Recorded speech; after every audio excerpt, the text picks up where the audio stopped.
When viewing large worksheets, there may be times that you want to see different portions of the same worksheet at the same time on the screen together.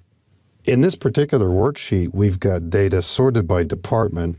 There is a group in the department list here, admin training, and later there's a group, professional training. We might want to see portions of both of these at the same time. We can introduce a horizontal split. There's also the capability of a vertical split, allowing us to split our screen into two separate portions and then scroll independently on either side. We can put the active cell somewhat arbitrarily in column A if we want to do a horizontal split, roughly 50-50, roughly halfway down. It can be anywhere, really. And then on the View tab in the ribbon, choose Split. It introduces a split line. We can click and drag, move this up and down as we wish. We might begin by clicking in the upper portion of the screen here. Recognize if we then click in the lower portion, we've got two scroll bars over on the right-hand side. We can use that or either the mouse button. I'll use the scroll bar on the right-hand side for the lower portion and scroll down to some of those names in the professional training group, which come much later. And maybe we just want to make some comparisons between some of the people on either side. We also might consider zooming back to see more names that way too.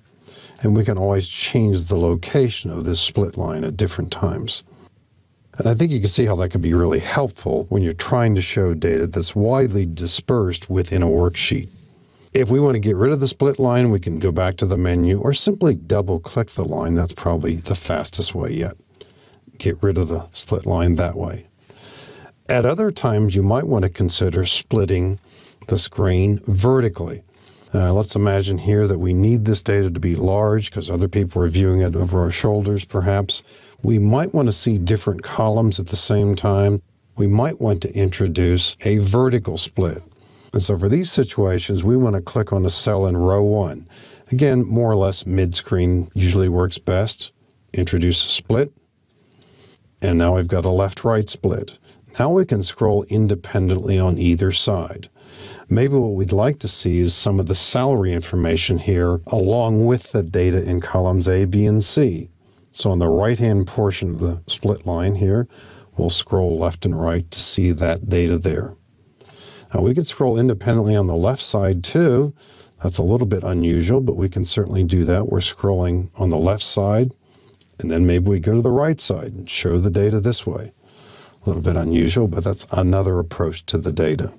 We can also have a four-way split, and usually I don't think this serves too many purposes. It does allow us to see different cells no matter where they are.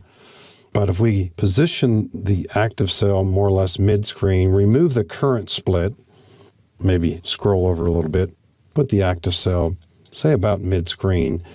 If we then click the split button on the View tab, we have 4 scroll bars, 2 vertical, 2 horizontal. And I don't know if we necessarily need to prove this point, but this would allow us to see any 2 cells in the worksheet at the same time, no matter what. So we could go to the very bottom of the worksheet, we could go rightward, we could go leftward, using various techniques. I've yet to see a really powerful use of a 4-way split the way we're seeing this here. So I think most of the time, if you want to use this feature, use either a vertical split or a horizontal split. And in the example here, if you do have a 4-way split, you can easily get rid of it simply by double-clicking the intersection. So it's a vital tool for allowing you to see different portions of the same worksheet at the same time.